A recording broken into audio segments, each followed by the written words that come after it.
এটার 18 নম্বর part, solar seed. তারপর পরদিন ওরা আবার স্টলে রাউটার বিক্রি করতে লাগে। আর ইয়ানজি ওদেরকে এসে বলে যে ফ্যাংচি নামের একটা মহিলার ওই শহরে সব থেকে বড় কম্পিউটার রাউটারের দোকান আছে। উনি এই শহরে সব থেকে বেশি কম্পিউটার আর রাউটার সেল করে।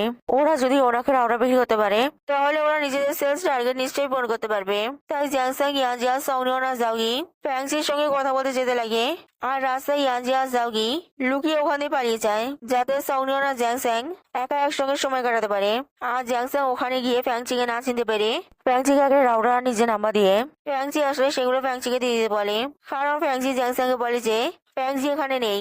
আর ফ্যাংচি রাউটারটা নিয়ে ডাস্টবিনে ফেলে দেয়। আর সেটা দেখে জ্যাংসাং রেগে যায়। আর সংনিয়ন জ্যাংসাংকে শান্ত করায়।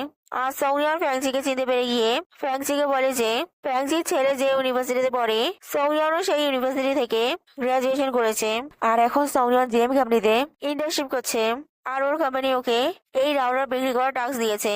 আর ও এই কাজটা ভালোভাবে পূরণ করতে চায় যাতে ও কোম্পানিতে থাকতে পারে আর নিজের জুনিয়রদের কনফিডেন্স দিতে পারে যে ওরাও পরিশ্রম করে ভালোভাবে কাজ করলে ওরাও কোনো ভালো জব পেয়ে যাবে। আর ফ্যাংসি ওদের থেকে একটা রাউটার কিনে ওদেরকে ওখানে পাঠিয়ে দেয়। তাদের সংনিয়ন একটু আপসেট হয়ে যায়। আর জ্যাংসাং সংনিয়নকে চেয়ার আপ করার জন্য বলে যে যাই হোক ওরা একটা রাউটার তো বিক্রি করতে পারলো, ওরা রাউটার বিক্রি করার জন্য অন্য কোনো রাস্তা খুঁজে নেবে। আর জ্যাংসাং সংনিয়নকে একটা আইসক্রিম খাওয়ায় যাতে সংনিয়নের মুড ঠিক হয়ে যায়। আর সংনিয়ন ডিসাইড করে যে ও আবার ফ্যাংচির সঙ্গে কথা বলার চেষ্টা করবে। তাই সংনিয়ন নিজের ইউনিভার্সিটিতে গিয়ে ফ্যাংচির ছেলে থেকে সাহায্য চাওয়ার জন্য ফ্যাংচির ছেলেকে একটা কফি শপে নিয়ে যায়। আর ওই ছেলেরা ভাবে যে সংনিয়ন হয়তো ওকে পছন্দ করে আর সেই ব্যাপারে কথা বলার জন্য সংনিয়ন ওকে এখানে নিয়ে এসছে। তাই ওই ছেলেরা নিজের প্রশংসা করতে লাগে। আর সংনিয়ন ওকে বলে যে ও ভালো, কিন্তু সংনিয়ন ওর জন্য আসেনি। সংনিয়ন ওর সিনিয়র। আর এখন সংনিয়ন একটা কোম্পানিতে ইন্টার্নশিপ করছে। আর কোম্পানি সংনিয়নকে রাউটার বিক্রি করে টাস্ক দিয়েছে। আর সংনিয়ন জানে যে ওর মা ফ্যাংচি যার এই শহরে সব থেকে বড় কম্পিউটারের দোকান আছে। তাই সংনিয়ন রাউটার বিক্রি করার জন্য ফ্যাংচির কাছে গিয়েছিল, কিন্তু ফ্যাংচি ওকে সাহায্য করতে রাজি হয়নি। তাই সংনিয়ন এই ব্যাপারে ওর কাছে সাহায্য চাইতে এসছে। আর ওই ছেলেরা সংনিয়নের নাম্বার নিয়ে সংনিয়নকে ওর ফোনের জন্য অপেক্ষা করতে বলে সংনিয়নকে ওখানে পাঠিয়ে দেয়। আর বাইরে জ্যাংসাং সংনিয়নের জন্য অপেক্ষা করছিল। আর জ্যাংসাং সংনিয়নকে জিজ্ঞাসা করে যে ছেলেরা ওদেরকে সাহায্য করতে রাজি হলো কিনা। সংনিয়ন বলে যে ও জানে না, ওই ছেলেরা ওকে ওয়েট করতে বলেছে। অন্যদিকে সংনিয়নের মা কুরিয়ার চেক করতে লাগে আর দেখে যে ওদের ঘরের লোনের ইনস্টলমেন্ট ডিউ নোটিশ এসেছে। আর তাদের সংনিয়নের মা চিন্তিত হয়ে পড়ে আর পার্কে গিয়ে বসে। আর সেখানে সংনিয়নের মা কয়েকটা মহিলাকে কথা বলতে শুনে যে মিস চাও নামে একটা বৃদ্ধা মহিলা আছে যার ন্যানির প্রয়োজন, কিন্তু মিস চাওয়ের রাগের জন্য ওখানে কোনো ন্যানি বেশি দিন টেকে না। তাই মিস চাওয়ার ফ্যামিলি ন্যানি খোঁজার খুব চেষ্টা করছে। আর সংনিয়নের মা ওদেরকে গিয়ে জিজ্ঞাসা করেছে মিস চাওয়ার ফ্যামিলি কি এখনো ন্যানি খুঁজছে। ওরা বলে যে হ্যাঁ। আর সংনিয়নের মা ওদের কাছ থেকে মিস চাওয়ের অ্যাড্রেস নিয়ে মিস চাওয়ের ফ্যামিলির কাছে ওর কাজের ব্যাপারে কথা বলতে চায়। আর ওরা সংনিয়নের মাকে কাজে রেখে নেয়। তারপর সংনিয়নের মা মিস চাওয়ের জন্য খাবার বানায়। আর মিস চাও খেতে খেতে রাগ দেখায় আর নাকামি করে। আর সংনিয়নের মা চুপচাপ সবকিছু শুনে ওখানে ওরকম ভাবেই কাজ করতে লাগে। তারপর পরদিন ফ্যাংচির ছেলে ফ্যাংচিকে কফি শপে ডাকে। আর ও সংনিয়নকে নিজের সঙ্গে কফি শপে নিয়ে যায়। আর ফ্যাংচিকে বলে যে সংনিয়ন ওর গার্লফ্রেন্ড। আর ফ্যাংচি ওকে কিছু টাকা দিয়ে ওখানে পাঠিয়ে দেয় যাতে ফ্যাংচি সংনিয়নের সঙ্গে একা কথা বলতে পারে। আর ফ্যাংচি সংনিয়নকে জিজ্ঞাসা করে যে যদি সংনিয়ন ওর ছেলের গার্লফ্রেন্ড হয় তাহলে সংনিয়ন আগের দিন যার সঙ্গে এসেছিল মানে জ্যাংসাংকে। আর যদি সংনিয়ন ভেবে থাকে যে সংনিয়ন ওর ছেলের সঙ্গে খেলবে তাহলে ও সংনিয়নকে ছাড়বে না। সংনিয়ন বলে যে জ্যাংসাং শুধু ওর কালিক আর ফ্যাংচির ছেলে ও নতুন বন্ধু যার সঙ্গে ওর আগের দিন দেখা হয়েছে। ওর কোনো খারাপ ইন্টেনশন নেই, ও শুধু সাহায্য চাওয়ার জন্য ফ্যাংচির ছেলের সঙ্গে দেখা করেছিল। আর ফ্যাংচি জিজ্ঞাসা করে যে সংনিয়নের কাছে কতগুলো রাউটার আছে আর সংনিয়ন কিভাবে রাউটার বিক্রি করছে।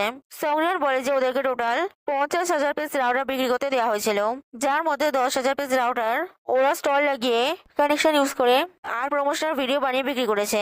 আর এখনো 40,000 পিস রাউটার পড়ে আছে। আর ফ্যাংচি বলে যে 40,000 পিস রাউটারের দাম অনেক বেশি। সংনিয়ন শুধু ওর ছেলের বন্ধু হওয়ার জন্য ও এতগুলো টাকা খরচ করবে না। আর সংনিয়ন খুব ভালো কাজ করছে। ওরা যদি এরকম ভাবেই কাজ করতে থাকে তাহলে ওরা নিশ্চয়ই সবকটা রাউটার বিক্রি করে ফেলতে পারবে। সংনিয়ন বলে ওদেরও মনে হয় যে ওরাও হয়তো এই কাজটা করতে পারবে, কিন্তু কোম্পানি ওদের মাত্র 2 সপ্তাহ টাইম দিয়েছে, যার মধ্যে ওদের কাছে 1 সপ্তাহেরও কম টাইম পড়ে রয়েছে। আর ওরা যদি সবকটা রাউটার না বিক্রি করতে পারে তাহলে কোম্পানি ওদেরকে জব থেকে বের করে দেবে। আর ফ্যাংচি বলে যে ও এত কম টাইমে এতগুলো রাউটার বিক্রি করতে পারবে না। কোম্পানি যদি সংনিয়নকে জব থেকে বের করে দেয় তাহলে সংনিয়ন ওর কাছে কাজ করতে আসতে পারে। সংনিয়ন এত কম টাইমে 10,000 পিস রাউটার বিক্রি করতে পেরেছে। আর ও ছেলেকেও কোনো কাজের জন্য মানানো এত সহজ নয়, কিন্তু সংনিয়ন একদিনের মধ্যে ও ছেলেকে সংনিয়নকে সাহায্য করতে মানিয়ে নিয়েছে। সংনিয়ন সত্যিই ট্যালেন্টেড। আর সংনিয়ন বলে যে ও ট্যালেন্টেড নয়, ও শুধু নিজের গোল অব্দি পৌঁছানোর জন্য পরিশ্রম করে, সবকিছু ট্রাই করে। আর এটা শুধু একা করেনি, ওদের পুরো গ্রুপ ছেলে এই কাজটা করেছে। ফ্যাংচিকে যদি কাজে নিতে হয় তাহলে সবাইকেই কাজে নিতে হবে। আর তখনই ওখানে ফ্যাংচির ছেলে এসে ফ্যাংচিকে ইমোশনাল ব্ল্যাকমেল করে সংনিয়নকে সাহায্য করতে বলে। আর ফ্যাংচি বলে যে ও সংনিয়নকে সাহায্য করবে, কিন্তু সংনিয়নকে কোম্পানির জব ছেড়ে ফ্যাংচির অ্যাসিস্ট্যান্ট হিসেবে কাজ করতে হবে। আর সংনিয়ন ভাবার জন্য এটি সময় চেয়ে চলে যায়। আর এর জন্য সংনিয়ন আপসেট হয়ে যায়। আর ফ্যাংচির ছেলে সংনিয়নকে বলে যে ওর মা প্রফিট ছাড়া বিজনেস করে না, তাই এতে ও সংনিয়নকে কোনো সাহায্য হতে পারবে না। আর সংনিয়নের বেকার কোম্পানি থেকে ওর মায়ের সঙ্গে কাজ করা হয়তো সংনিয়নের জন্য ভালো অপশন হবে। আর ওই ছেলেটা সংনিয়নকে জিজ্ঞাসা করেছে সংনিয়নের কি কোনো বয়ফ্রেন্ড আছে, ওকে সংনিয়নের বয়ফ্রেন্ড হওয়ার একটা চান্স পেতে পারে। সংনিয়ন বলে যে ওর কোনো বয়ফ্রেন্ড নেই, কিন্তু সংনিয়ন ওর সিনিয়র, তাই ও সংনিয়নের সঙ্গে এইসব কথা বলা উচিত নয়। আর সংনিয়ন একজনকে পছন্দ করে। আর ওই ছেলেটা বলে যে ও সংনিয়নের ওল্ডার হতে কোনো যায় আসে না, ও শুধু একটা চান্স চায়। আর সংনিয়ন ওকে ইগনোর করে ওখান দিয়ে স্টলে চলে যায়। আর জ্যাংসন ওখানে সংনিয়নকে আপসেট হয়ে বসে থাকতে দেখে সংনিয়নকে গিয়ে বলে যে ফ্যাংচি যদি ওদেরকে সাহায্য করতে না চায় তাহলে ছেড়ে দাও, ওরা অন্য কোনো রাস্তা খুঁজে নেবে। আর সংনিয়ন বলে যে ফ্যাংচি কন্ডিশন দিয়েছে যদি সংনিয়ন নিজেরই কোম্পানি জব ছেড়ে ফ্যাংচির সঙ্গে গিয়ে কাজ করে তাহলে ফ্যাংচি সবকটা রাউটার কিনে নেবে। আর এতে ওদের সবকটা রাউটার বিক্রিও হয়ে যাবে। আর এই সপ্তাহে সংনিয়ন বেরিয়ে যাওয়ার জন্য অন্য কাউকে জব থেকে বেরোতেও হবে না, আর এতে কারোর লসও হবে না। আর জ্যাংসন বলে যে সংনিয়নকে অন্যের জন্য স্যাক্রিফাইস করার দরকার নেই, হয়তো ভবিষ্যতে ফ্যাংচি জবে থেকে এই কোম্পানির জব সংনিয়নের জন্য বেটার অপশন হবে, তাই সংনিয়ন যেন জব ছাড়ার কথা না ভাবে। আর তখনই ওখানে ফ্যাংচির ছেলে আসে আর সবাইকে বলে যে ও সংনিয়নের বয়ফ্রেন্ড। আর সংনিয়ন ওকে জিজ্ঞাসা করে যে ও এখানে কি করছে। ছেলেটা বলে যে ও সংনিয়নকে সাহায্য করতে এসেছে। আর ও ওখানে সাহায্য করতে লাগে। আর জাউই জ্যাংসনকে জিজ্ঞাসা করে যে ছেলেটাকে। জ্যাংসন বলে যে ও ফ্যাংচির ছেলে। তারপর ওই ছেলেটা জ্যাংসনকে জিজ্ঞাসা করে যে সংনিয়ন আর জ্যাংসনের মধ্যে কিছু চলছে। জ্যাংসন বলে না, ওরা শুধু কালিক। আর ছেলেরা সংনিয়নকে জিজ্ঞাসা করে যে সংনিয়ন কাকে পছন্দ করে। সংনিয়ন প্রথমে কিছু বলে না, কিন্তু ছেলেরা সংনিয়নকে বলতে পেশা দেওয়ার জন্য সংনিয়ন বলে দেয় যে ও জ্যাংসনকে পছন্দ করে।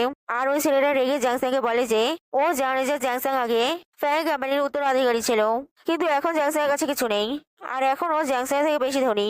জ্যাংসন সংনিয়নকে রিজার্ভ করে না। আর জ্যাংসন আর ওই ছেলেটা রেগে গিয়ে হাতাহাতি শুরু করে। আর সংনিয়ন ওদেরকে থামায় আর ওই ছেলেটাকে ওখান থেকে চলে যেতে বলে।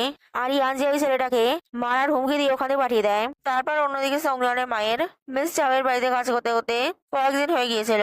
আর এখনো মিস চাও সংনিয়নের মায়ের উপর কথায় কথায় রাগ দেখায় আর ঠেস মেরে কথা বলে। আর সংনিয়নের মাও চুপচাপ মিসেস চাওয়ের ভালোভাবে খেয়াল রাখতে লাগে। আর সৌরিয়নের মা দেখে যে মিস চাও একটু বেশি মেজাজ দেখান, কিন্তু উনি খারাপ নন। আর সৌরিয়নের মা মিস চাওকে জোর করে বাইরে ঘুরতে নিয়ে যায়, যাতে মিস চাওয়ের মুড ভালো হয়ে যায়, কারণ মিস চাও অনেকদিন ধরে বাড়ির বাইরে বেরোননি। আর সৌরিয়নের মা মিস চাওকে পার্কে নিয়ে যায়। আর সেখানেও মিস চাও সৌরিয়নের মাকে ওর ন্যানি হওয়ার জন্য ঠেস মেরে কথা বলে। আর তখনই ওখান থেকে সৌরিয়নের বাবা যাচ্ছিল। আর সৌরিয়নের বাবা ওইসব কথা শুনে রেগে গিয়ে মিস চাওকে বলে যে ওরা সৌরিয়নের মায়ের সঙ্গে এরকম ভাবে কথা বলা উচিত নয়। আর মিস চাও আর সৌরিয়নের বাবা ঝগড়া হতে লাগে। আর সৌরিয়নের মা ওদেরকে শান্ত করিয়ে সৌরিয়নের বাবাকে বাড়ি পাঠিয়ে দেয়। আর মিস চাওকে মিস চাওয়ের বাড়ি নিয়ে যায়। তারপর কাজ শেষ হওয়ার পর সৌরিয়নের মা বাড়িতে যায়। আর সৌরিয়নের বাবাকে সবকিছু বলে যে বাড়ির লোনের টাকা পে করার জন্য সৌরিয়নের মা কয়েকদিন ধরে এই ন্যানির কাজটা করছে। আর মিস চাও একটু বেশি মেজাজ দেখান, কিন্তু উনি খারাপ নন, তাই চিন্তা করার দরকার নেই। আর সৌরিয়নের বাবা নিজেকে দোষ দিয়ে বলে যে ও ইউজলেস, ওর জন্য সৌরিয়নের মাকে ন্যানির কাজ করতে হচ্ছে।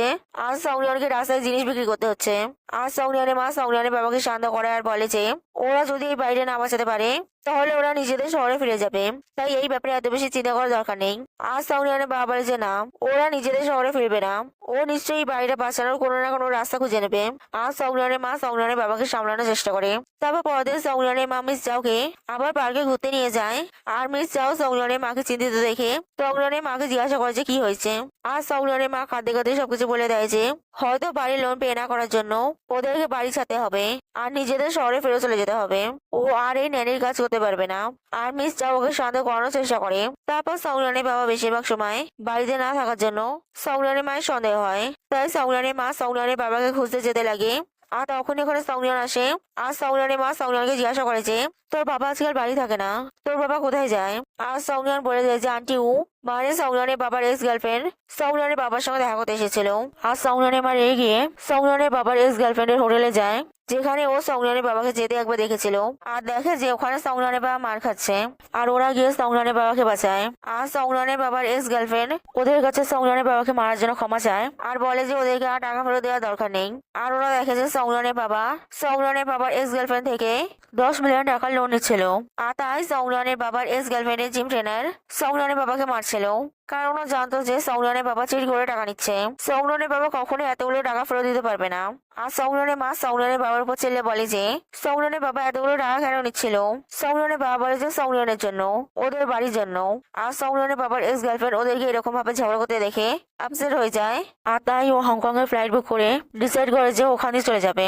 আর সংগ্রাম তার বাবাকে বলে যে ও বাকি 40,000 পিস রাউটার বিক্রি করে দিয়েছে, ওর প্রবলেম সলভ হয়ে গেছে। আর ওদের বাড়ি যায় তো যাক, ও টাকা কামিয়ে ওদের জন্য নতুন বাড়ি কিনে দেবে। আর ওরা ডিসাইড করে যে ওরা ওদের বাড়ি বিক্রি করে দিয়ে লোন মেটাবে, আর বাকি টাকা দিয়ে একটা ছোট ঘর রেডি করে থাকবে। তারপর পরের দিন সংরিয়ান ফ্যাংজিকে গিয়ে বলে যে ও ফ্যাংজির জন্য কাজ করবে। আর ফ্যাংজি বলে যে ও সংরিয়ানের সবকটা রাউটার কিনে নেবে, কিন্তু তার জন্য সংরিয়ানকে ওর জন্য কাজ করার দরকার নেই। কারণ ওর ছেলে ওকে কাঁদতে কাঁদতে বলেছে যে ওর ছেলে সংরিয়ানকে খুব ভালোবাসে, কিন্তু সংরিয়ান ওর ছেলেকে ভালোবাসে না, তাই ওর ছেলে সংরিয়ানকে দেখতে চায় না। আর এমনিতেও সংরিয়ানের প্রমোশনাল পিরিয়ড জন্য ওদের রাউটার খুব ভালো সেল হচ্ছে, তাই ওরও কোনো লস হবে না। আরও সংরিয়ানের কোম্পানির সঙ্গে কথা বলে নিয়েছে, এতগুলো রাউটারের অ্যামাউন্ট খুব বেশি, তাই ও বারে বারে টাকা দেবে। আর সংরিয়ানকে আর জিএম কোম্পানির সাথে হবে না জেনে সংরিয়ান খুশি হয়ে যায়। If you like this video, then like it and subscribe this channel.